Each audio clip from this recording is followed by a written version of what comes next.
بسم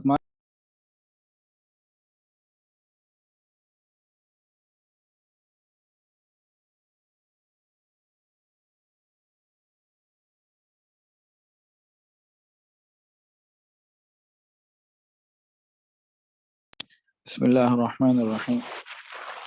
اللهم صل على سيدنا ومولانا محمد وعلى آل سيدنا ومولانا محمد وبارك وسلم.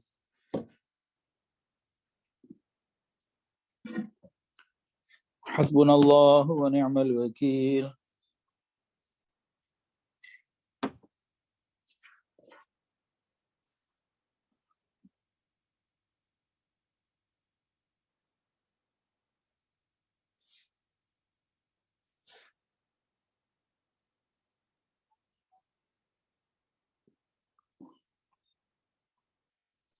اللهم صل على سيدنا ومولانا محمد وعلى آل سيدنا ومولانا محمد وبارك وسلم.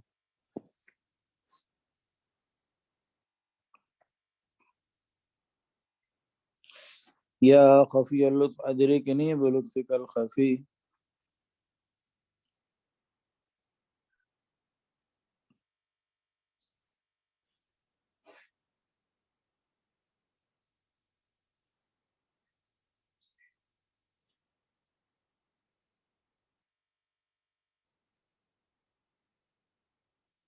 اللهم صل على سيدنا ومولانا محمد وعلى آل سيدنا ومولانا محمد وبارك وسلم.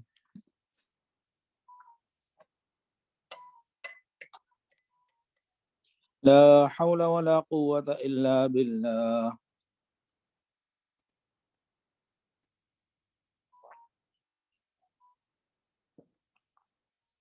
اللهم صل على سيدنا ومولانا محمد وعلى آل سيدنا ومولانا محمد وبارك وسلم.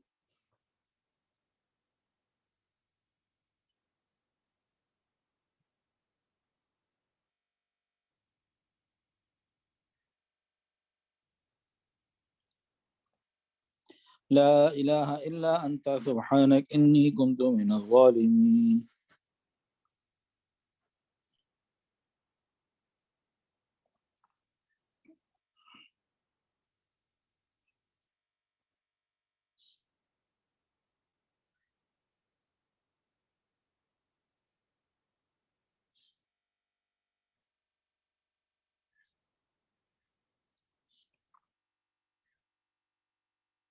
اللهم صل على سيدنا ومولانا محمد وعلى آل سيدنا ومولانا محمد وبارك وسلم.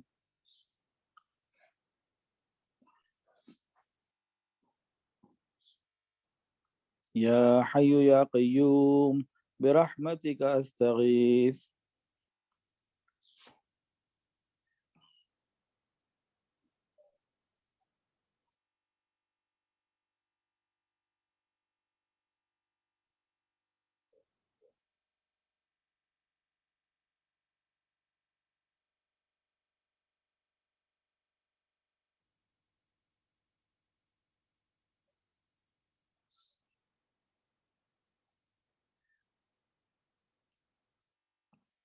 اللهم صل على سيدنا ومولانا محمد وعلى آل سيدنا ومولانا محمد وبارك وسلم.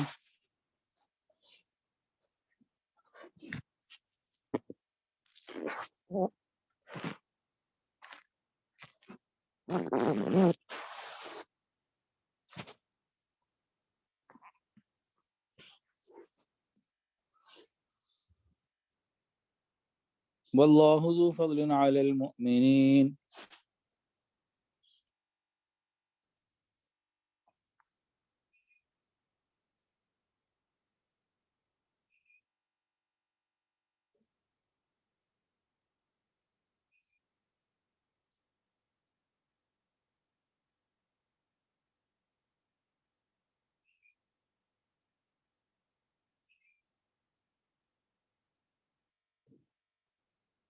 اللهم صل على سيدنا ومولانا محمد وعلى آل سيدنا ومولانا محمد وبارك وسلم.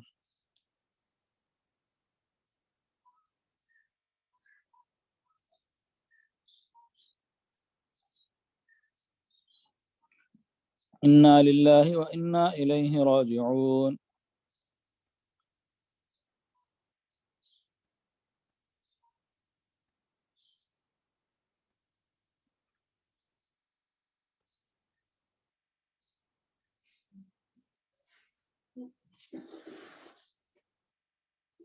اللهم صل على سيدنا ومولانا محمد وعلى آل سيدنا ومولانا محمد وبارك وسلم.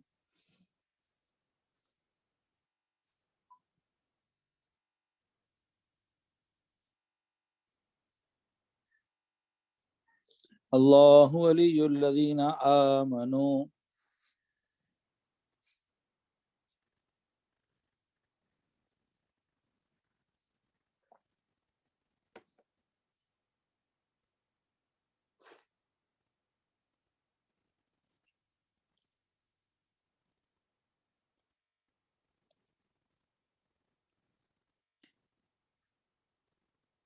اللهم صل على سيدنا ومولانا محمد وعلى آل سيدنا ومولانا محمد وبارك وسلم.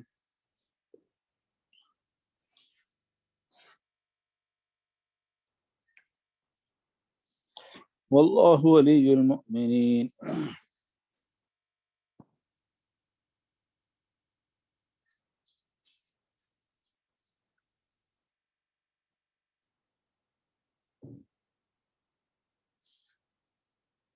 اللهم صل على سيدنا ومولانا محمد وعلى آل سيدنا ومولانا محمد وبارك وسلم.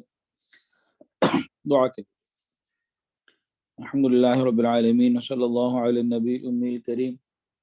اللہ جو کلمات پڑھے گا اپنی رحمت سے ان کو قبول فرما. اس کا ثواب نبی کریم صلی اللہ علیہ وسلم کی خدمت میں بیچتے ہیں. یا اللہ بھیج دیجیے، قبول فرما لیجیے. اس کا ثواب نبی کریم صلی اللہ علیہ وسلم کی برکت سے پوری امت کو عطا فرما. یا اللہ بالخصوص ہمارے مشائخ کو عطا فرما.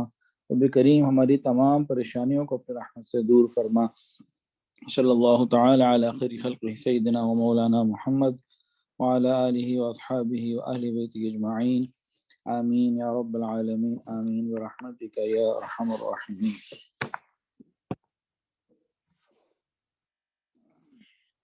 الحمد لله وكفى وسلام على عباده الذين اصطفى. أما بعد فأعوذ بالله من الشيطان الرجيم. بسم الله الرحمن الرحيم.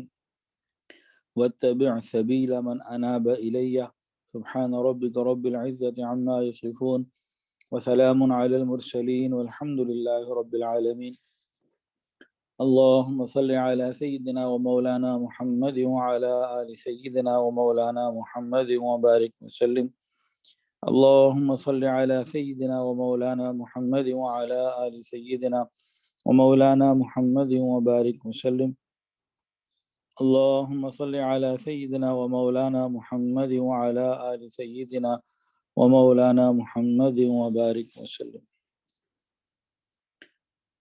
آپ نے غور کیا ہوگا کہ بیان سے پہلے پچھلی دفعہ بھی ختمات شریفہ پڑھے گئے، تو شاید کسی کے علم میں یہ بات نہ ہو تو اس کے علم میں آ جائے. جب ختمات شریفہ پڑھے جاتے ہیں بیان سے پہلے تو یہ محفل ذکر بن جاتی ہے، یہ مجلس ذکر بن جاتی ہے. ایک تو اس کا یہ فائدہ ہوتا ہے، ذکر کے فائدے ملتے ہیں. دوسری چیز، یہ ختمات شریفہ کیوں پڑھے جاتے ہیں، اس کی وجہ یہ بھی ہے کہ ایصال ثواب بھی اس میں نیت ہوتی ہے. حضور پاک صلی اللہ علیہ وسلم، پوری امت اور بالخصوص جو ہمارے مشائخ ہیں نا، سب سے پہلے تو نبی کریم صلی اللہ علیہ وسلم، ان کے بعد آپ کی برکت سے بھی پوری امت ہے، اور امت میں بالخصوص جو ہمارے سلسلے کے مشائخ ہیں ان کو ایصال ثواب کے لیے، پھر اسی طرح اپنے والدین بھی شامل ہو جاتے ہیں، تو ایصال ثواب اس کا مقصد ہوتا ہے.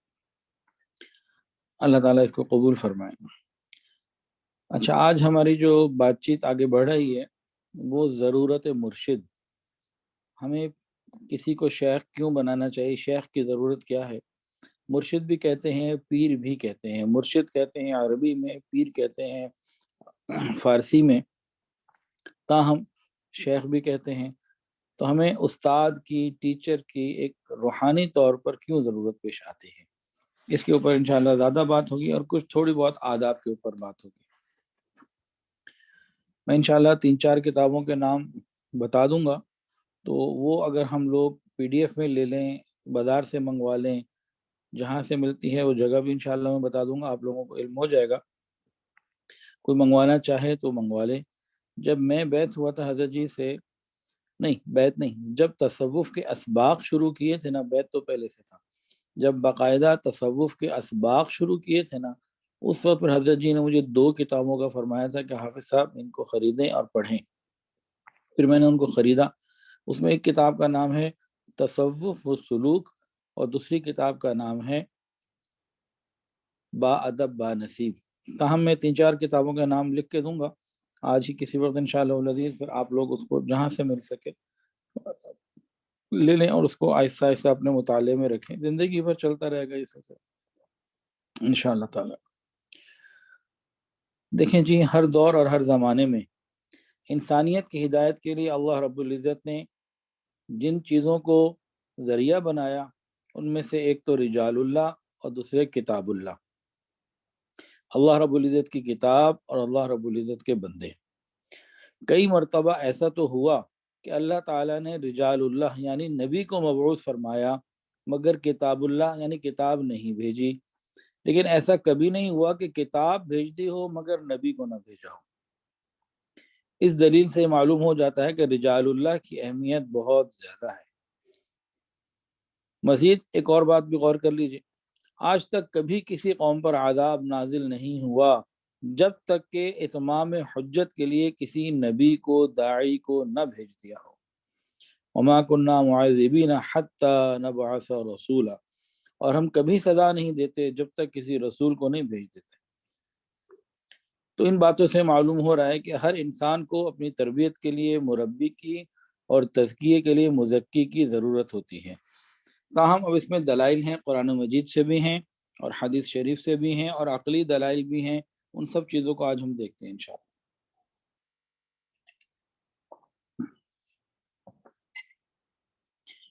ارشاد باری تعالی ہے وَاتَّبِعْ سَبِيلَ مَنْ أَنَابَ إِلَيَّ، سورہ لقمان کی آیت ہے۔ تفسیر جلالین میں اس آیت کے تحت لکھا ہوا ہے وَاتَّبِعْ سَبِيلَ، سبیل ای طریقہ یعنی راستہ، من اناب ای رجع الی بالطاعتی، اور تفسیر مواہب الرحمن میں یہ لکھا ہوا ہے ایسے شخص کی راہ پر چل جو ہمتاً میری جانب جھک چکا ہے، یعنی اولاً وہ پیغمبر صلی اللہ علیہ وسلم ہیں اور ثانیاً آپ کے صالحین امت ہیں۔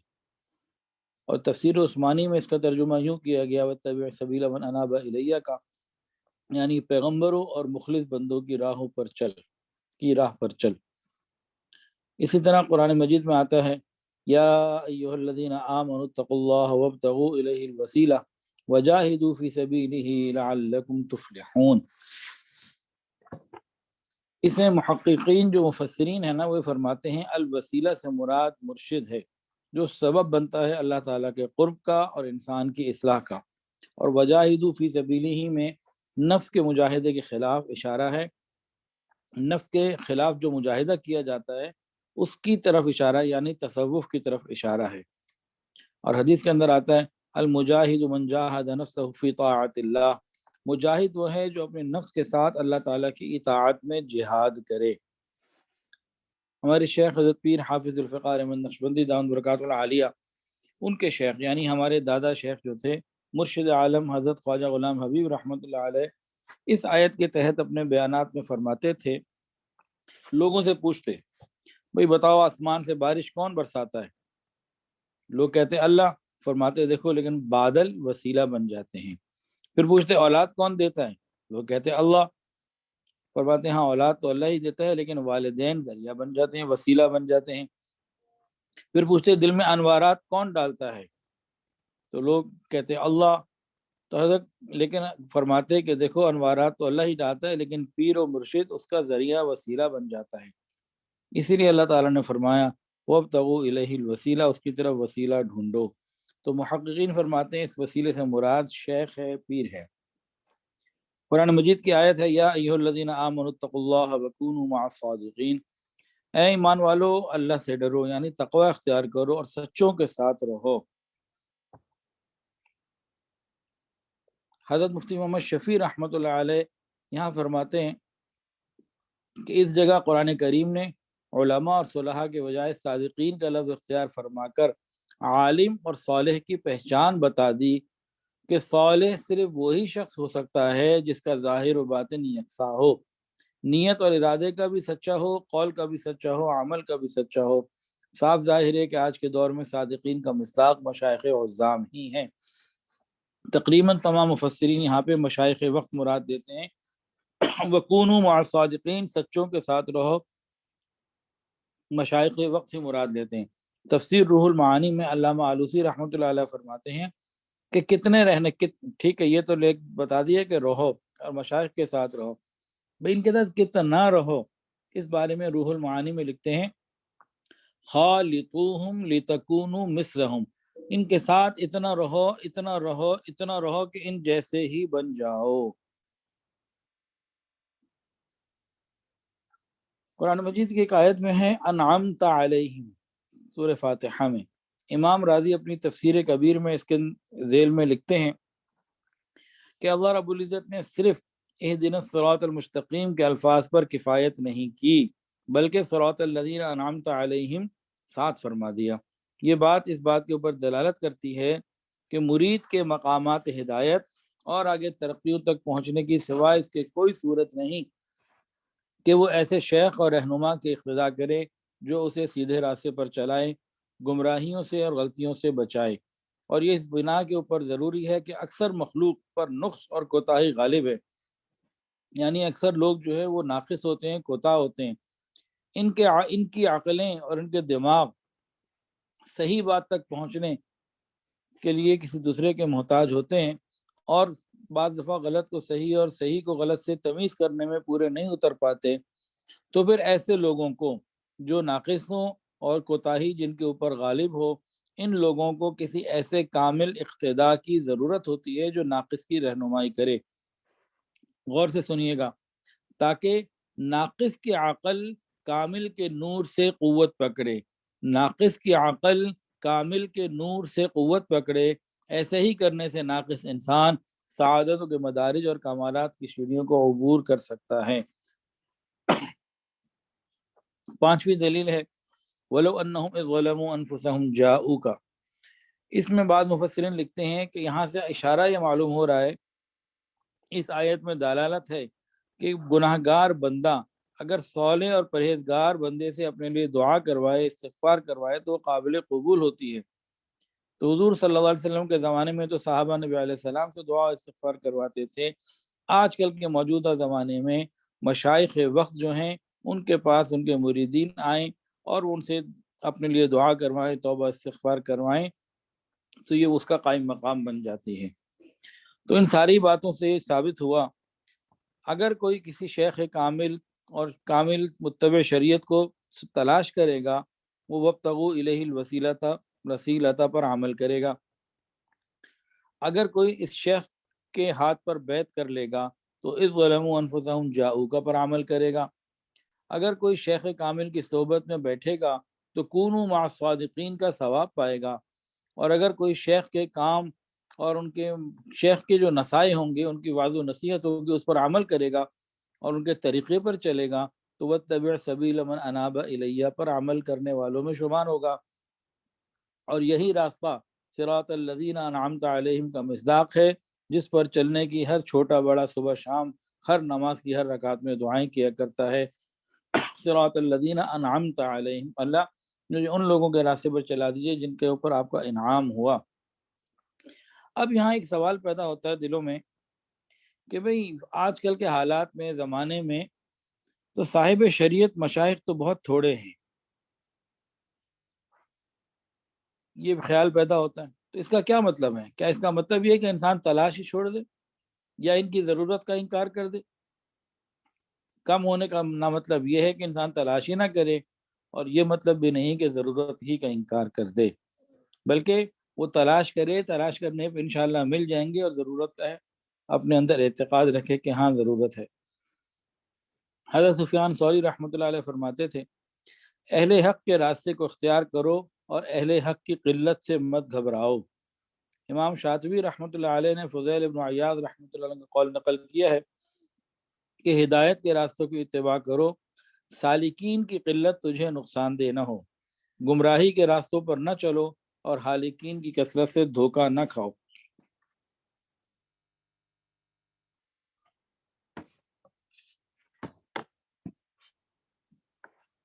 انسانی فطرت یہ ہے کہ وہ کتابوں سے اتنا اثر نہیں لیتی جتنا انسانوں سے، طبیعتوں سے لیتی ہے۔ صحابہ کرام کے سامنے قرآن پاک کی آیات نازل ہوتی تھیں، مگر اس کے باوجود ان پر نبی علیہ السلام کی صحبت میں جو کیفیت طاری ہوتی تھی وہ کچھ اور چیز ہوتی تھی، وہ پیچھے نہیں ہوتی تھی۔ اب اس میں دو حدیث سنی ہے توجہ کے ساتھ۔ حضرت انس رضی اللہ تعالیٰ عنہ فرماتے ہیں کہ جس روز نبی کریم صلی اللہ علیہ وسلم مدینہ طیبہ تشریف لائے تھے، مدینہ طیبہ کی ہر چیز منور ہو گئی تھی، اور جس دن آپ کا وصال ہوا تو مدینہ طیبہ کی ہر چیز تاریک ہو گئی تھی، اور ہم آپ صلی اللہ علیہ وسلم کے دفن کے بعد ہاتھوں سے مٹی بھی پوری طرح نہ جھاڑ پائے تھے کہ ہم نے اپنے قلوب میں تغیر پایا، کیفیات میں تبدیلی پائی۔ صحابہ کرام جیسی مقدس ہستیوں نے بھی تسلیم کیا کہ ان کی جو کیفیت نبی علیہ السلام کی صحبت میں ہوتی تھی وہ بغیر صحبت کے نہیں ہوتی تھی۔ جس طرح صحابہ کرام رسول اللہ صلی اللہ علیہ وسلم سے فیض حاصل کیا کرتے تھے، آج بھی مرید جو ہوتے ہیں وہ اپنے مشائخ کی صحبت میں رہ کر ان سے فیض حاصل کرتے ہیں۔ ایک اور حدیث سنیے، مسلم شریف کی روایت ہے، ایک مرتبہ حضرت حنظلہ رضی اللہ تعالیٰ عنہ گھر سے یہ کہتے ہوئے نکلے، نافق حنظلہ، نافق حنظلہ، حنظلہ تو منافق ہو گیا۔ راستے میں حضرت ابوبکر صدیق رضی اللہ تعالیٰ عنہ سے ملاقات ہوئی، وہ سن کر یہ فرمانے لگے، سبحان اللہ حنظلہ کیا کہہ رہے ہو؟ ہرگز نہیں، کیا کہہ رہے ہو؟ پتہ تم کیا کہہ رہے ہو؟ حضرت حنظلہ رضی اللہ تعالیٰ عنہ نے عرض کیا کہ صدیق اکبر رضی اللہ تعالیٰ عنہ، بات یہ ہے کہ جب میں نبی علیہ السلام کی خدمت میں ہوتا ہوں، اللہ کے محبوب جنت اور دوزخ کا ذکر فرماتے ہیں تو میں ایسا ہو جاتا ہوں کہ جیسا گویا کہ جنت اور دوزخ میرے سامنے ہے، کیفیت کچھ اور ہوتی ہے۔ اور جب میں حضور صلی اللہ علیہ وسلم کے پاس سے گھر واپس آ جاتا ہوں، بیوی بچوں اور دوسرے کام کاج کے دھندوں میں پھنس جاتے ہیں، اس کیفیت کو بھول جاتے ہیں، وہ باتیں نہیں رہتی، جنت اور دوزخ اس درجے کا دھیان نہیں رہتا، بہت فرق پڑ جاتا ہے۔ تو یہی تو منافقت ہے، وہاں اور گھر میں اور۔ تو صدیق اکبر رضی اللہ تعالیٰ عنہ نے فرمایا، حنظلہ یہ کیفیت تو مجھے بھی پیش آتی ہے، پھر تمہارا اکیلے کا مسئلہ نہیں، میرا بھی یہی مسئلہ ہے، چلو نبی علیہ السلام کے پاس دونوں ہی چلتے ہیں، کہ آپ کی خدمت میں ہماری پوزیشن اور ہوتی ہے، گھر جاتے ہیں تو بالکل بدل جاتے ہیں۔ آیا یہ منافقت ہے؟ کیا ہے یہ؟ اللہ اکبر کبیرہ۔ دونوں حضرات نبی علیہ السلام کی خدمت میں حاضر ہوئے اور صورتحال بیان کی تو آقا صلی اللہ علیہ وسلم نے ارشاد فرمایا، اس ذات کی قسم جس کے قبضے میں میری جان ہے، اگر تمہارا ہر وقت وہی حال رہے جیسا میرے سامنے ہوتا ہے تو فرشتے تم سے بستروں پہ اور راستوں میں مصافحہ کرنے لگیں، لیکن گاہے گاہے، کبھی کبھی ایسا ہوتا ہے، ہر وقت نہیں ہوتا۔ تو فیضان صحبت کی اس سے زیادہ اور کیا واضح مثال ہو سکتی ہے؟ اب یہاں ایک سوال اور پیدا ہوتا ہے، کوئی ذہین طالب علم ہونا تو یہاں ایک خیال اس کے دل میں آتا ہے کہ بھائی یہ واقعہ تو سمجھ میں آ گیا، اور یہ بات بھی سمجھ میں آ گئی کہ صحبت مؤثر ہوتی ہے اور اس کے اثرات ہوتے ہیں، لیکن ایک بہت باریک بینی سے اگر غور کیا جائے تو ایک سوال یہ پیدا ہوتا ہے کہ کیا صحابہ کرام کا ایمان حضور صلی اللہ علیہ وسلم کی موجودگی میں زیادہ ہوتا تھا اور گھر آ کے کم ہو جاتا تھا؟ کیا ایمان میں کمی بیشی ہوتی تھی؟ تو اس کا جواب سنیے توجہ کے ساتھ۔ بات یہ ہے کہ ایمان میں کمی بیشی نہیں ہوتی تھی، گھر میں بھی وہی تھا اور نبی علیہ الصلوۃ والسلام کی مجلس میں صحبت میں بھی وہی تھا۔ پھر یہ فرق کیا ہے؟ اس کو سمجھنے کے لیے ایک مثال دیکھیں، سمندر میں دن رات وہی پانی ہوتا ہے جو کہ سمندر میں ہوتا ہے، لہریں چل رہی ہوتی ہیں، لیکن جب 14ویں رات کی چاند آتی ہے اور رات کے وقت میں سمندر کے اوپر مد و جزر بہت زیادہ ہوتا ہے، لہریں اوپر اٹھ رہی ہوتی ہیں، چاند جب 14ویں رات کا چڑھا ہوا ہو تو سمندر کی لہریں بہت تیزی میں ہوتی ہیں اور بڑے شوق میں ہوتی ہیں، اور بعض دفعہ تو 50-50 فٹ اوپر تک چلی جاتی ہیں۔ یہ کیا ہوتا ہے کہ سمندر کا پانی بڑھ گیا؟ نہیں، سمندر کا پانی نہیں بڑھتا۔ جس طرح 14ویں رات کا چاند جب سامنے ہوتا ہے تو سمندر کی کیفیت میں فرق آ جاتا ہے، مد و جزر آ جاتا ہے، بالکل اسی طرح حضرات صحابہ کرام رضوان اللہ تعالی علیہم اجمعین جب نبی علیہ السلام کی صحبت میں ہوتے تھے، آپ سامنے ہوتے تھے، تو نبوت کا چاند سامنے ہوتا تھا تو قلب کے اندر ایمان کی موجوں کو مد و جزر آ جاتا تھا، ایک کیفیت بن جاتی تھی۔ یہ صحبت کے اثرات ہوتے ہیں۔ اور الحمدللہ ثم الحمدللہ آج بھی جو لوگ مشائخ کے وقت کی صحبت میں جاتے ہیں وہ اس بات کی دلیل خود دیتے ہیں، گواہی خود دیتے ہیں، اقرار کرتے ہیں کہ ہاں جو ہماری کیفیت وہاں جا کر ہوئی تھی، حضرت کے پاس جا کے، خانقاہ جا کے، جھنگ میں ہم 3 دن رہے، اجتماع میں گئے، اجتماع میں اگر ہم نے، ایک تو ہوتے ہیں نا جو خالی وقت گزارے کے لیے جاتے ہیں، یہاں یہ سہولت نہیں ہے، ٹوائلٹ اچھا نہیں ہے، کھانے کو نہیں ملا، پینے کو دیر سے ملا، ان کی باتیں نہیں ہو رہی۔ جو کچھ لینے کے لیے، باطنی طور پر کچھ لینے کے لیے جاتے ہیں، وہ سارے کے سارے یہ کہتے ہیں کہ ہمیں بہت فائدہ ہوا، ہم ابھی 3 دن لگا کے آئے اجتماع کے، تو پھر ہمیں واپس آ کے تہجد کی توفیق مل گئی اور ہمیں نگاہوں کی پاکیزگی مل گئی۔ تو یہ آج 1400 سال بعد بھی لوگ اس بات کی گواہی دیتے ہیں۔ اور الحمدللہ میں اپنا ایک واقعہ یہاں آپ کو بتا دیتا ہوں، بتانا تو خیر نہیں چاہیے لیکن بہرحال صحبت شیخ کا جو ہے نا وہ فائدہ ہوتا ہے اور اثر آج بھی ہوتا ہے۔ بس وہ یہ ہے کہ ایک مرتبہ ہم لوگ عمرے پہ گئے ہوئے تھے، بیگم صاحبہ الگ کمرے میں تھی، میں الگ کمرے میں تھا، مطلب کچھ مرد ایک کمرے میں تھے، کچھ مرد اور عورتیں دوسرے کمرے میں تھی، پورا گروپ تھا۔ تو کوئی ظہر اثر کے درمیان کا وقت تھا غالباً، تو میں نے اپنے کمرے سے بیگم صاحبہ کو انٹرکام کیا، وہ بات چیت کی، تو انہوں نے کہا بھائی آپ ادھر آ جائیں۔ تو وہ جو کمرہ تھا نا، اس کمرے کے اندر بھی ایک کمرہ تھا، وہاں اس وقت جو کمرہ ہمیں ملا، تو ایک کمرے کے اندر 2 کمرے اندر تھے، تو بیگم صاحب نے دروازے کے اندر بلا لیا، 2-4 منٹ سے میں نے بات کی اور میں واپس چلا گیا۔ اب ہوا کیا تھا، بیگم صاحبہ تو دروازے پہ میرے پاس آئیں ملنے، اور میں باہر کھڑے رہنے کی وجہ دروازے کے اندر اوٹ میں آ گیا، تو میں ان سے مل کے واپس چلا گیا۔ اللہ کی شان، تو بیگم صاحبہ اندر گئی ہیں، تو اس اندر والے کمرے میں جو بند تھا، وہاں ایک ہماری رشتہ دار خاتون ہیں، وہ سو رہی تھیں، مجھے نہیں پتا تھا، وہ اندر سے اندر ایک کمرہ تھا، تو کوئی غیر اس میں کسی قسم کا کوئی عالی سی بات نہیں تھی، پردے ہی میں تھا معاملہ۔ تو بیگم صاحبہ وہاں گئی ہیں، تو ان کے کہنے کے بقول میری بیگم نے مجھے کہا کہ وہ خاتون باہر آئیں اپنے کمرے سے، اور باہر میرے پاس آ کے میرے کمرے میں مجھے کہنے لگیں کہ کیا حضرت اندر آئے تھے؟ تو کہنے لگی میں حیران ہوں کہ تمہیں کس نے بتایا کہ وہ تو آئے، 2 منٹ دروازے پہ کھڑے رہے، اندر بھی نہیں آئے، اور اندر تو ایک کمرہ پہ دوسرا کمرہ، تم تو اندر سو رہی تھی، تمہیں کیسے پتہ چلا؟ تو انہوں نے کہا کہ مجھے قلبی طور پر اندازہ ہوا، اور وہ کیفیت جو مجھے خانقاہ جا کے ملتی تھی مجھے بھی یہاں ملی، تو میرا خیال تھا کہ حضرت ہی آئے ہوں گے، تو میں آپ سے خالی پوچھنے آئی ہوں۔ تو یہ کیفیت آج بھی محسوس ہوتی ہے۔ تو بات یہ ہے کہ محسوس کرنے والا ہو اور انسان اس کے لیے فکر مند ہو ان کیفیات کے لیے۔ یہ جو لوگ مشائخ کے پاس جاتے ہیں، بار بار جاتے ہیں، وہ کیا ہوتا ہے کہ ان کے دل کو جب ایک لگن لگ جاتی ہے نا، پھر کیفیت بدل جاتی ہے، پھر معاملہ ہی کچھ اور ہوتا ہے۔ تو جب یہ دل کو ایک تعلق ہو جائے تو پھر جھنگ جانا جو ہے نا، یا شیخ کے پاس بار بار جانا، جھنگ کا نام میں کیوں لیتا ہوں، آپ سب کے علم میں ہے کہ ہمارے شیخ حضرت پیر حافظ ذوالفقار احمد نقشبندی دامت برکاتہ العالیہ جھنگ سے تعلق رکھتے ہیں۔ تو جب یہ کیفیت ہو جاتی ہے قلبی، تو پھر باقی ساری باتیں پیچھے ہٹ جاتی ہیں، پیچھے رہ جاتی ہیں۔ اچھا جی، بہرحال اگلی دلیل سن لیجئے۔ حدیث کے اندر آتا ہے ایک صحابی کو نظر لگ گئی تھی، تو حضور صلی اللہ علیہ وسلم نے فرمایا العین حق، نظر کا لگ جانا حق ہے۔ اب یہاں سے بات سوچئے کہ جس نظر میں عداوت ہو، حسد ہو، بغض ہو، کینہ ہو، ایسی نظر اپنا اثر اگر دکھا سکتی ہے، تو وہ نظر جس میں محبت ہو، شفقت ہو، رحمت ہو، اخلاص ہو، یہ اپنا اثر کیوں نہیں دکھا سکتی؟ یقین کر لیجئے یہ اللہ والوں ہی کی نظر ہوتی ہے، جو گناہوں میں لتھڑے ہوئے انسان کے اندر احساس ندامت پیدا کر دیتی ہے، اور رب کے دربار میں رب کا سوالی بنا کر کھڑا کر دیتی ہے۔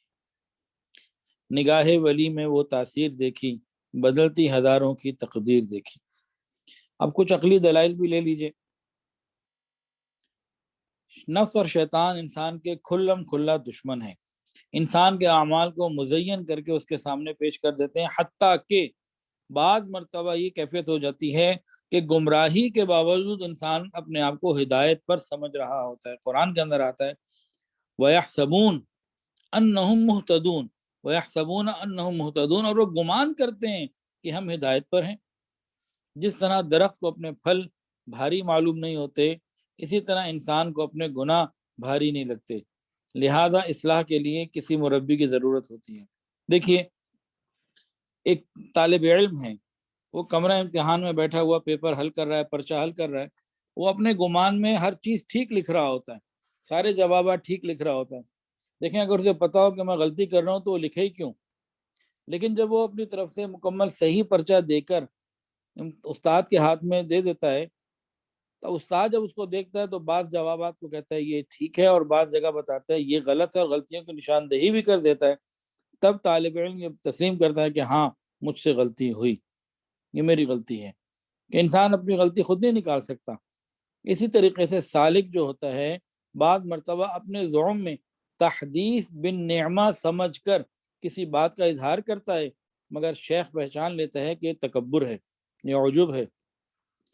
اسی طرح بعض مرتبہ سالک اپنے خیال میں سخاوت کی وجہ سے مال خرچ کرتا ہے، مگر شیخ بتاتا ہے کہ سخاوت نہیں، یہ تو اسراف ہے۔ تو بہرحال ضرورت ہوتی ہے مرشد کی، بڑوں کی۔ دوسری بات یہ ہے کہ امور دنیا میں، دنیا کے جتنے بھی کام ہیں، ہر چھوٹا بڑا کام سیکھنا پڑتا ہے۔ دیکھیں، کپڑوں میں، کرتے میں تو بٹن لگاتے ہیں نا، بٹن لگانا بھی سیکھنا پڑتا ہے۔ سوئی کے اندر، سوئی کے ناکے میں دھاگا ڈالنا، یہ بھی سیکھنا پڑتا ہے۔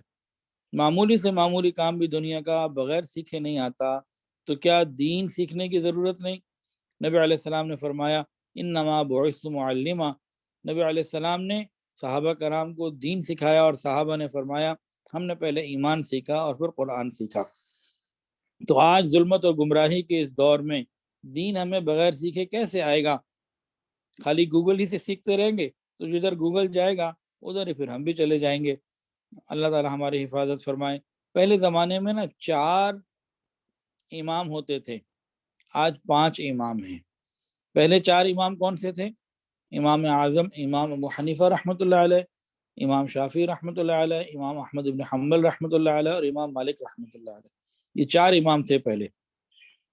5واں امام آج آ گیا، وہ کون؟ اس امام کا نام ہے امام گوگل۔ اب ہر بات ہی گوگل سے پوچھ رہے ہوتے ہیں۔ اس کے علاوہ پہلے 4 فقہ تھیں، اور اب 5ویں فقہ بھی آ گئی۔ پہلے 4 کون سی تھیں؟ فقہ حنفی، حنبلی، شافعی اور مالکی، اور اب 5ویں بھی آ گئی ہے۔ اس 5ویں فقہ کا نام ہے فقہ نفسی۔ اٹس مائی لائف، جو چاہے میں کروں، میری مرضی، فقہ نفسی، بس جو میں چاہوں کروں۔ تو آج فقہ نفسی کے اس زمانے میں اور امام گوگل کے اتنے فتنوں کے زمانے میں کیا ہمیں کہیں دین سیکھنے کے لیے ضرورت نہیں ہے کسی کو بڑا بنانے کی؟ انسان خود غور کر لے۔ اسی طریقے سے کوئی شخص یہ دعویٰ نہیں کر سکتا کہ طب، میڈیکل میں خود سیکھ لوں گا، انجینئرنگ میں خود سیکھ لوں گا، اور میں ڈاکٹر بھی خود بن جاؤں گا، اور جناب عالی میں وکیل بھی خود بن جاؤں گا۔ تو بھائی جس طرح ایسا کوئی دعویٰ نہیں کر سکتا، بالکل اسی طرح انسان دین بھی خود بخود نہیں سیکھ سکتا۔ حدیث کے اندر آتا ہے انما العلم بالتعلم، علم سیکھنے سے آتا ہے۔ تو شریعت نے سیکھنے سکھانے کو، تربیت کو بہت زیادہ اہمیت دی، حتیٰ کہ غور کیجئے شریعت نے تربیت پانے کو اتنی اہمیت دی کہ سکھائے ہوئے کتے کے شکار کو بھی چند شرائط کے ساتھ حلال مانا گیا، کہ وہ کتا جو سیکھا سکھایا ہو اور وہ حکم کے مطابق اپنے مالک کے شکار کر لے، کتے کے شکار کو بھی بعض شرائط کے ساتھ حلال جانا گیا۔ تو تربیت کی اتنی اہمیت ہوتی ہے۔ بس ہمیں بھی چاہیے کہ شیخ کامل کے زیر تربیت رہ کے دین کو سیکھیں۔ اصحاب کہف کے کتے نے چند دن صلحاء کی صحبت اختیار کی، اور بعض کتابوں میں ہے کہ اس کے ساتھ جنت کا وعدہ ہوا کہ یہ جنت میں جائے گا۔ اب ہم کچھ اپنے بزرگوں کی زندگی سے بھی کچھ باتوں کو دیکھتے ہیں، ذرا غور کیجئے۔ ایک صحابی تھے حضرت وحشی رضی اللہ تعالی عنہ، جن کو نبی علیہ السلام نے فرمایا تھا کہ وحشی میری نظروں کے سامنے زیادہ نہ آیا کرو کہ مجھے اپنے چچا کی یاد آ جاتی ہے۔ حضرت وحشی رضی اللہ تعالی عنہ نے غزوہ احد میں حضرت حمزہ رضی اللہ عنہ کو شہید کیا تھا۔ تو نبی علیہ السلام نے ان کو فرمایا تھا وحشی میرے سامنے زیادہ نہ آیا کرو، لیکن غور کیجئے حضرت وحشی رضی اللہ تعالیٰ عنہ کو نبی علیہ السلام کی چند لمحے کی صحبت میں وہ مقام مل گیا، اگر پوری دنیا اویس قرنی رحمۃ اللہ علیہ جیسے حضرات سے بھر جائے تب بھی حضرت وحشی کا مقابلہ وہ نہیں کر سکتے کہ وہ صحابی تھے، ان کو صحبت ملی۔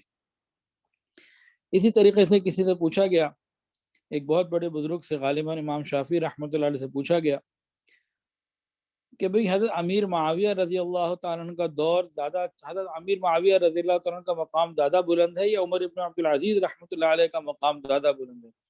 سوال پوچھنے والے کے ذہن میں یہ تھا کہ حضرت معاویہ رضی اللہ عنہ کے دور میں ذرا کچھ بدامنی بھی تھی، کچھ حالات ذرا مسلمانوں کے لیے مشکلات کے تھے، جبکہ عمر ابن عبد العزیز رحمۃ اللہ علیہ کے دور میں امن و امان رہا۔ تو اس وجہ سے اس نے پوچھ لیا ہوگا کہ بتائیے حضرت امیر معاویہ رضی اللہ عنہ اب زیادہ افضل ہیں یا عمر ابن عبد العزیز رحمۃ اللہ علیہ؟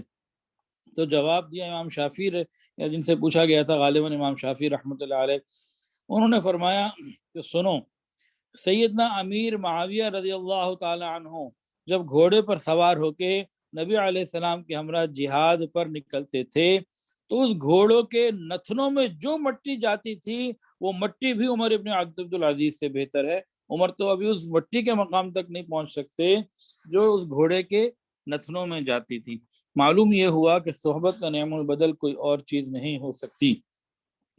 اور آگے آئیے، امام اعظم امام حنیفہ رحمۃ اللہ علیہ اور امام مالک رحمۃ اللہ علیہ نے حضرت جعفر صادق رحمۃ اللہ علیہ سے فیض پایا، ان کی صحبت رکھی۔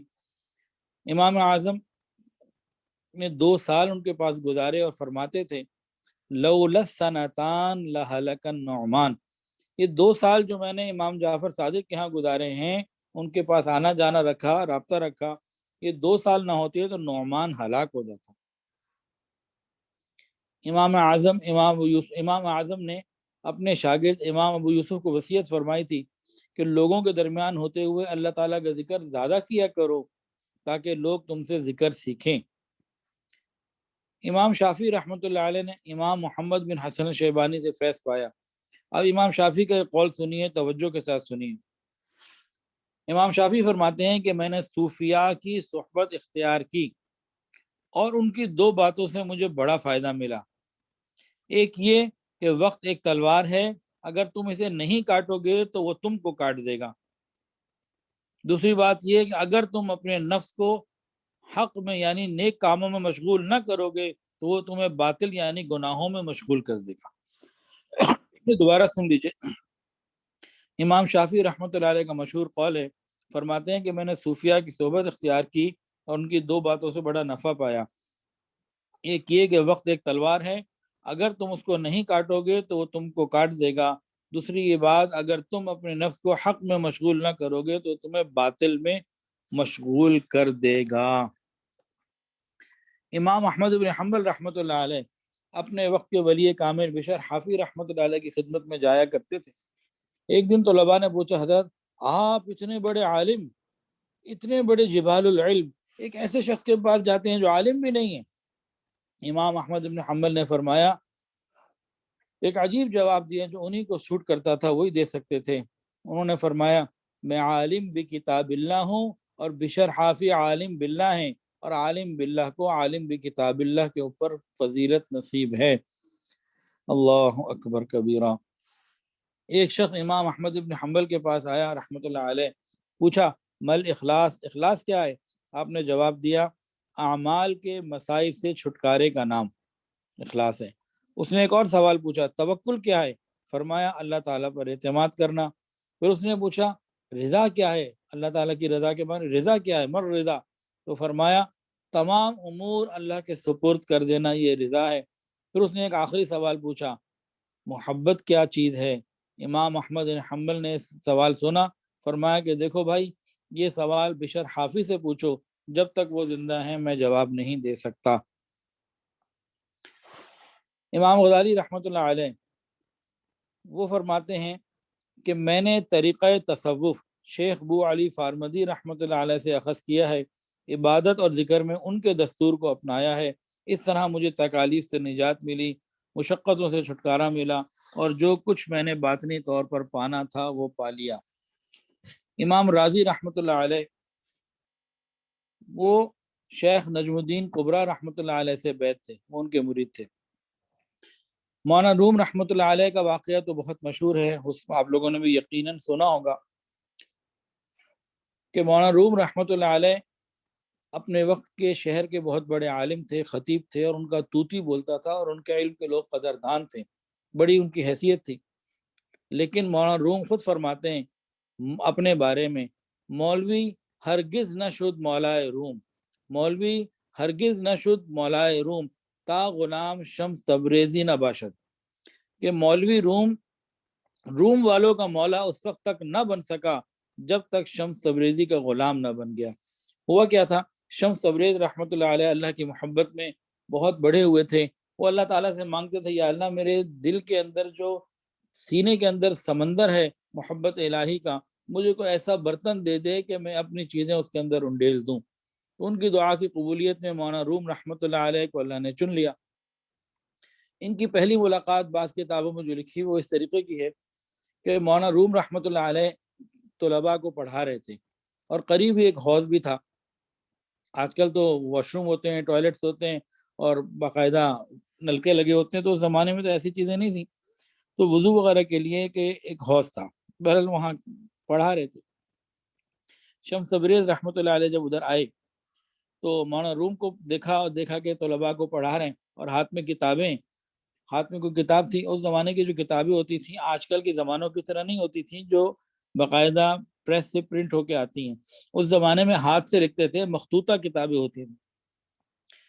تو بلکہ آج بھی اگر کسی نے وہ ہاتھ سے لکھی ہوئی دیکھنی ہے تو میری امی کی پھپھی ہیں، اور ابھی ماشاءاللہ یہیں ہمارے لاہور میں ایون میں ہی رہتی ہیں، تو ان کے پاس قرآن مجید لکھا ہوا ان کے اپنے ہاتھ کا ہے، اور ان کی بچی، ان کی بہو جو ہیں یہاں ماشاءاللہ پڑھنے بھی آتی ہیں، عالمہ بن رہی ہیں، تو ان سے کوئی بھی جا کے دیکھ سکتا ہے یا منگوا کے دیکھ سکتا ہے، ان کے اپنے ہاتھ کا لکھا ہوا ہے، اتنا خوبصورت اور اتنا شاندار۔ میں نے جب پہلی مرتبہ دیکھا تو میں حیران ہو گیا کہ اس زمانے میں، جب حالانکہ یہ زیادہ پرانا زمانہ نہیں ہے، تو یہ لوگ لکھتے تھے۔ تو بہرحال مولانا روم رحمۃ اللہ علیہ کتابیں پڑھا رہے تھے، تو شمس تبریز رحمۃ اللہ علیہ جب وہاں سے گزرے تو کتابوں کو دیکھ کے پوچھا، ہاں بھائی یہ کیا ہے، یہ چیز؟ تو مولانا روم نے فرمایا، یہ قالس، یہ علم ہے، کتاب ہے، لکھا ہوا علم ہے۔ مولانا شمس تبریز رحمۃ اللہ نے وہ کتاب ہاتھ میں پکڑی اور ساتھ جو حوض پانی میں پھینک دی۔ اب یہ مولانا روم تو بڑے گھبرائے کہ میری تو کتاب ہی ضائع ہو گئی، اب کیا نکلے گا اس میں، تو پانی میں ڈوب گئی، اب اس میں کچھ نہیں نکلتا۔ جب ان کی گھبراہٹ کو دیکھا تھا تو مولانا شمس تبریز رحمۃ اللہ علیہ نے حوض کے اندر ہاتھ ڈالا اور وہ کتاب باہر نکال لی، اور جب کتاب باہر نکال لی تو اس کو جھاڑا تو مٹی نکل رہی تھی۔ اب مولانا حیران، کہ مولانا روم رحمۃ اللہ حیران، کہنے لگے یہ کیا چیز ہے کہ کتاب پانی میں گری اور گیلی نہ ہوئی؟ انہوں نے پوچھا یہ چیز یہ کیا ہے؟ تو شمس تبریز رحمۃ اللہ نے فرمایا یہ حال است۔ تو اس کے بعد پھر ان کے آپس میں تعلق ہوا، اور مولانا روم رحمۃ اللہ علیہ فرماتے ہیں، مولوی ہرگز نہ شد مولائے روم، تا غلام شمس تبریزی نہ باشد، مولوی روم والوں کا مولا اس وقت تک نہ بن سکا جب تک شمس تبریز کا غلام نہ بن گیا۔ مولانا جامی رحمۃ اللہ علیہ کتنی شہرا آفاق شخصیت ہیں، ان کی بیعت سلسلہ عالیہ نقشبندیہ کے شیخ تھے حضرت خواجہ عبید اللہ احرار سمرقندی رحمۃ اللہ علیہ سے، حضرت شاہ ولی اللہ محدث دہلوی رحمۃ اللہ علیہ، برکت الاسانید، بر صغیر پاک و ہند میں، بنگلہ دیش میں جتنے بھی علماء ہیں یا معلمات ہیں یا عالمہ ہیں، جتنی بھی، ان سب کی سند حضور پاک صلی اللہ علیہ وسلم تک جو جاتی ہے، درمیان میں حضرت شاہ ولی اللہ محدث دہلوی کا نام ضرور آتا ہے۔ آپ لوگ بھی اپنی اسناد کو دیکھ لیجئے، بخاری شریف کی، مسلم شریف کی، آپ کو ملے گا ان کا نام، ہر ایک کے پاس یہ یہاں سے ہو کے آگے، اتنی بڑی حیثیت کی شخصیت ہیں، اور مرکز الاسانید ان کو کہا جاتا ہے۔ ان کی بات سنیے، اپنی کتاب میں لکھتے ہیں، 15 برس کی عمر میں والد بزرگوار سے بیعت کر کے اشغال صوفیہ خصوصاً مشائخ نقشبندیہ کے اشغال میں مصروف ہو گیا اور ان کی توجہ تلقین سے بہرہ مند ہوتے ہوئے ان کے آداب طریقت کی تعلیم اور خرقہ صوفیہ حاصل کر کے اپنے روحانی سلسلے کو درست کیا۔ یہی حضرت شاہ ولی اللہ محدث دہلوی رحمۃ اللہ علیہ فرماتے ہیں اگر چیز ناپاک ہو جائے تو اس کو پاک کرنے کی دو صورتیں ہیں۔ ایک تو یہ ہے کہ بارش اتنی برسے کہ گندگی کو بہا کر لے جائے، وہ جگہ پاک ہو جائے گی، اور دوسرا یہ کہ اس ناپاک جگہ کے اوپر سورج اتنا چمکے کہ نجاست کو جلا دے، اس کا نام و نشان تک مٹا دے، تو پھر وہ زمین پھر پاک ہو جائے گی۔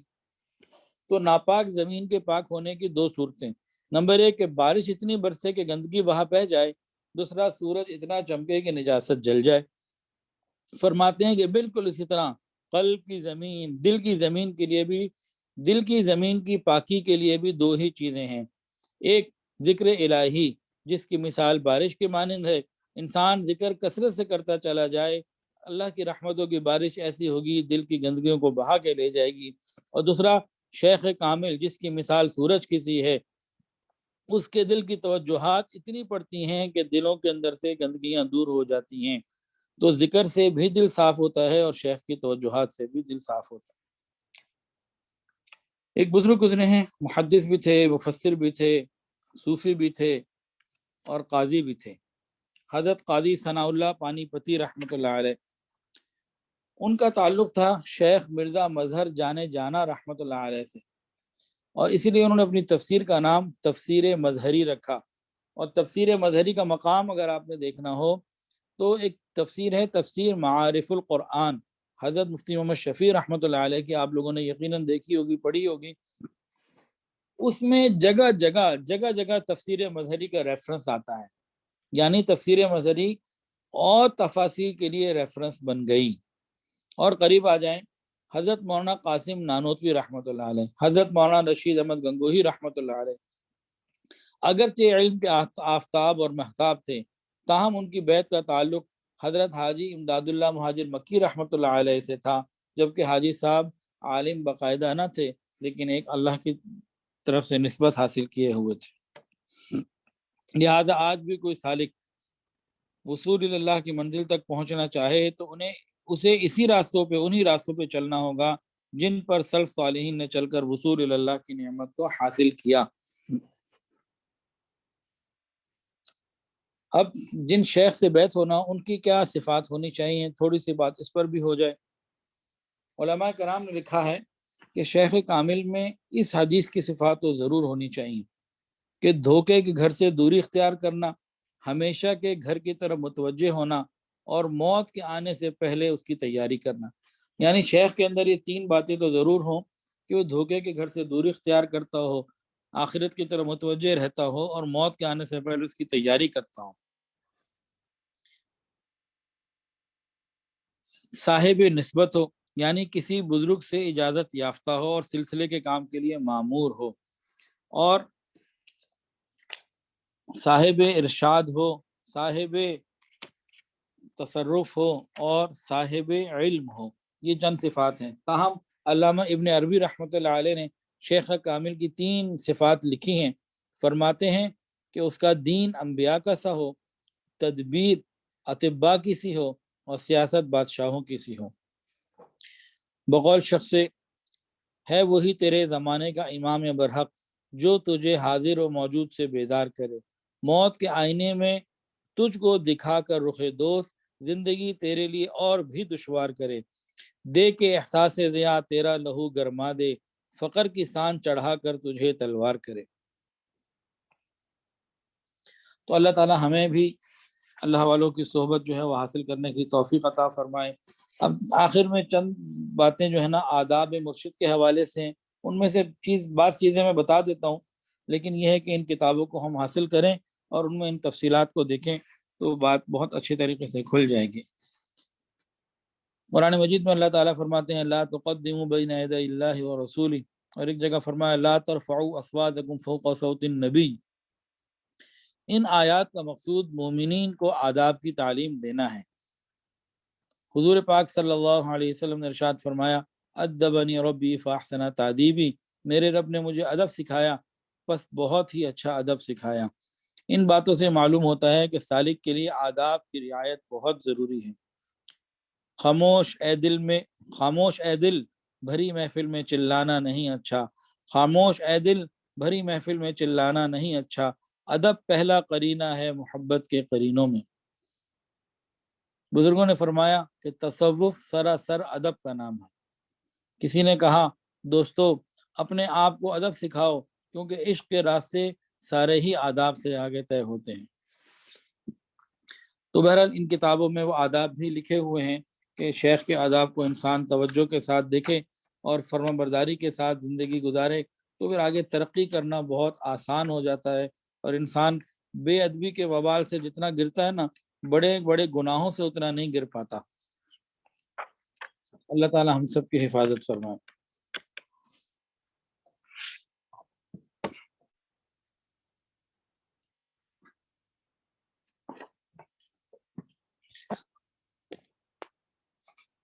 اسی طریقے سے اس میں ایک چیپٹر ہے خانقاہوں کا قیام، اس میں بس میں اتنی ہی بات پر اکتفا کرتا ہوں۔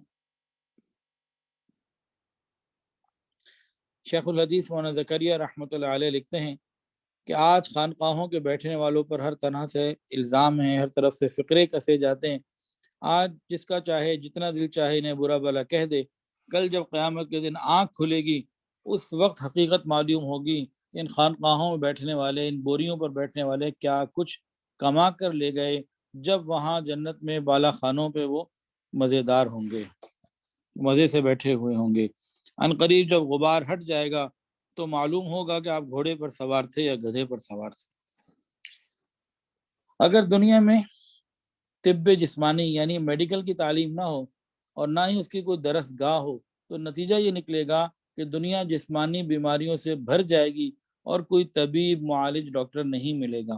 بالکل اسی طرح اگر طب روحانی کی کوئی درس گاہ نہ ہو تو دنیا روحانی مرضوں سے، روحانی مریضوں سے بھر جائے گی، یعنی کفر، الحاد، گناہوں والی زندگی، بے حیائی والی زندگی، بے دینی والی زندگی والے لوگوں سے بھر جائے گی۔ خانقاہوں میں کیا ہوتا ہے؟ ان روحانی امراض کے شفا خانقاہیں ان روحانی امراض کے شفا خانے ہیں۔ ان شفا خانوں سے دوائے دل ملتی ہے اور دل کی بیماریوں کا علاج ہی تمام پریشانیوں کا حل ہے۔ اب رہی یہ بات کہ کوئی شخص ان باتوں کو بیماری ہی نہ سمجھتا ہو تو اس کو کیا سمجھائے، اس سے تو ہم بات ہی نہیں کرتے۔ بات تو ان کی ہے جو روحانی بیماریوں کو بیماریاں سمجھیں اور اپنے آپ کو روحانی بیمار بھی سمجھیں۔ اللہ تعالیٰ سے دعا ہے اللہ تعالیٰ ہمیں اپنی رحمت میں شامل فرمائے اور ہمارے گناہوں کو معاف فرمائے۔ وآخر دعوانا ان الحمد للہ رب العالمین۔ توبہ کے کلمات پڑھ لیجئے۔ کوئی بیعت ہونا چاہے تو وہ بیعت کی نیت کر سکتا ہے، اور جو پہلے سے بیعت ہے وہ تجدید بیعت کی نیت کر سکتا ہے، اور اگر کوئی کسی اور سے بیعت ہے یا بیعت ابھی نہیں ہونا چاہتا تو توبہ کی نیت تو ہر شخص کر سکتا ہے، وہ کوئی بھی ہو۔ تو توبہ کی نیت سے ان کلمات کو پڑھ لیجئے۔ کوئی بیعت کرنا چاہے تو بیعت کی نیت شامل کر لے۔ ساتھ ساتھ پڑھ لیجئے۔ بسم اللہ الرحمن الرحیم، لا الہ الا اللہ محمد الرسول اللہ، اشہد ان لا الہ الا اللہ واشہد ان محمدا عبدہ ورسولہ، استغفر اللہ ربی من کل ذنب واتوب الیہ، استغفر اللہ ربی من کل ذنب واتوب الیہ، استغفر اللہ ربی من کل ذنب واتوب الیہ برحمتک یا ارحم الراحمین۔ الحمدللہ ان کلمات سے ہم توبہ طائب ہو چکے ہیں۔ 6 معمولات ہیں، اگر ہم پابندی سے کریں گے تو انشاءاللہ دلوں میں اللہ کی محبت آئے گی۔ معمولات کی کتاب بھی میں آج انشاءاللہ وہ میرے پاس PDF ہیں وہ بھیج دیتا ہوں، اور چند کتابوں کے نام بھیج دیتا ہوں، اگر وہ حاصل کر کے پڑھ لی جائیں اور گھر میں رکھی جائیں، وقتاً فوقتاً ہم لوگ دیکھتے رہیں تو بہت انشاءاللہ لذیذ فائدہ ہوگا۔ معمولات جو ہیں درود شریف، استغفار، تلاوت قرآن پاک، وقوف قلبی، مراقبہ اور رابطہ شیخ ہیں۔ اب تھوڑی دیر کے لیے مراقبہ کر لیجئے۔ سب لوگ جہاں جہاں ہیں آنکھوں کو بند کر لیں، سروں کو جھکا لیں، یہ خیال کر کے بیٹھیں کہ اللہ کی رحمت آ رہی ہے، میرے دل میں سما رہی ہے اور میرا دل کہہ رہا ہے اللہ اللہ اللہ۔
لا الہ الا اللہ محمد رسول اللہ۔ دعا کر لیجیے۔ الحمد للہ رب العالمین، الحمد للہ رب العالمین، وصلی اللہ علی النبی الکریم۔ ربنا ظلمنا انفسنا وان لم تغفر لنا وترحمنا لنکونن من الخاسرین۔ یا اللہ اپنی رحمت سے ہمارے تمام صغیرہ کبیرہ اگلے پچھلے ظاہری باطنی گناہوں کو معاف فرما۔ یا اللہ اپنی رحمت سے ہمارا یہ کہنا سننا پڑھنا قبول فرما۔ تمام طالبات، معلمات اور انتظامیہ کو اپنی بارگاہ میں قبول فرما۔ ہم سب کو شرح صدر نصیب فرما۔ یا اللہ اپنی محبت نصیب فرما، اپنا خصوصی تعلق نصیب فرما۔ یا اللہ ہمارے تمام گناہوں کو معاف فرما۔ یا اللہ ہم میں اور ہمارے گھروں میں جو پریشان ہیں پریشانیوں کو دور فرما، جو مقروض ہیں قرضوں کی ادائیگی کے آسان اسباب اپنی رحمت سے پیدا فرما۔ یا اللہ ہمیں اپنے مقبول بندوں میں شامل فرما۔ رب کریم حضور پاک صلی اللہ علیہ وسلم کی سچی محبت اور کامل اتباع کی توفیق عطا فرما۔ اللہ جو صاحب اولاد ہیں ان کی اولادوں کو نیکوکار فرما۔ یا اللہ ہمارے غموں اور پریشانیوں کو اپنی رحمت سے دور فرما۔ یا اللہ جن کی شادیاں ہو چکی ہیں گھروں میں اچھا خوبصورت اور خوشگوار ازدواجی زندگی نصیب فرما، پاکیزہ ماحول گھروں میں عطا فرما۔ یا اللہ جن کی شادیوں کی عمریں ہو چکی ہیں یا اللہ قدردان رشتے عطا فرما، والدین کے لیے فرائض نبھانے آسان فرما، اپنی رحمت میں شامل فرما۔ یا الہ العالمین ہماری دعاؤں کو قبول فرما، حاسد کے حسد سے محفوظ فرما، شریر کے شر سے محفوظ فرما، برا چاہنے والوں کی برائی سے محفوظ فرما، دوستی کے رنگ میں دشمنی کرنے والوں سے محفوظ فرما۔ رب کریم ہماری دعاؤں کو قبول فرما۔ یا اللہ ہماری تمام رکے ہوئے کاموں کو آسان فرما، رکی ہوئی چیزوں کو یا الہ العالمین حل فرما دیجئے۔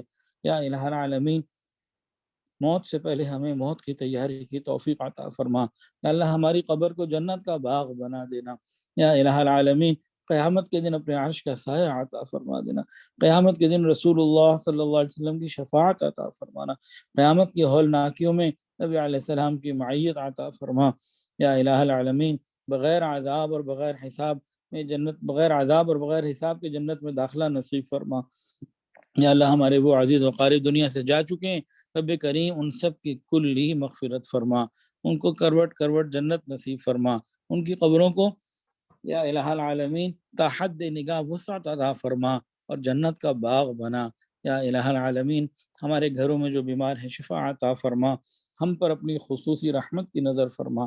یا اللہ بہت سارے لوگوں نے دعاؤں کے لیے کہا اور جو کہنا چاہتے تھے نہیں کہہ پائے، اور وہ لوگ جن کا حق ہے کہ ہم ان کے لیے دعائیں کرتے رہا کریں، یا اللہ سب کے لیے خیر کے فیصلے فرما۔ رب کریم تمام حاضرین کی تمام دلی نیک جائز حاجات کو پورا فرما۔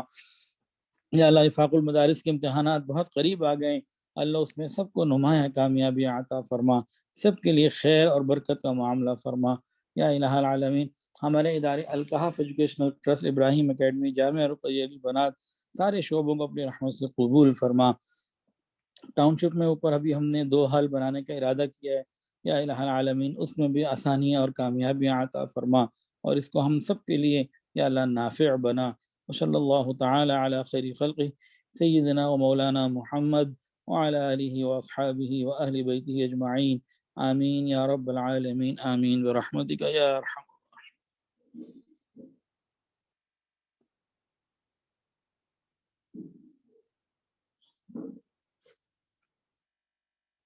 ایک بات سن لیجیے، ابھی بند نہ کیجیے گا۔